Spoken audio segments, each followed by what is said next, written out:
Welcome back to my channel. ఈరోజు మనం DSC గురించి అసెంబ్లీలో జరిగిన చర్చ గురించి మాట్లాడుకుందాం.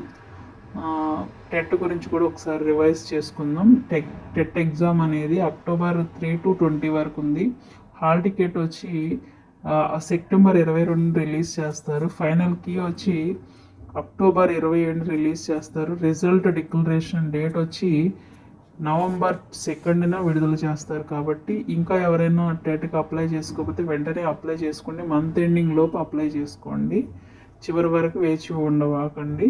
సో ఏపీ టెట్ కోసం డిఎస్సి కోసం ప్రిపేర్ అవుతున్న వారికి విష్ ఆల్ ది బెస్ట్. అలాగే మనకి అసెంబ్లీలో డిఎస్సి గురించి ఏం చర్చ జరిగిందనే దాని గురించి మాట్లాడుకుందాం.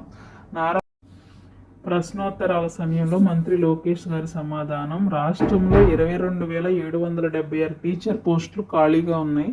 ఇందులో 16,341 పోస్టులను మెగా డిఎస్సి ద్వారా భర్తీ చేస్తున్నాం. మిగిలిన 6,000కు పైగా పోస్టులను ప్రమోషన్ల ద్వారా భర్తీ చేస్తున్నట్లుగా సమాచారం. సో ఈ విధంగా మనకి అసెంబ్లీలో అయితే చర్చ జరిగింది. సో టెట్ కోసం డిఎస్సి కోసం సీరియస్గా ప్రిపేర్ అవుతున్న ప్రతి ఒక్కరికి మీ యొక్క కృషికి పట్టుదలకి మీకు ఉద్యోగం రావాలని మనస్ఫూర్తిగా కోరుకుంటూ wish you all the best. Thank you very much.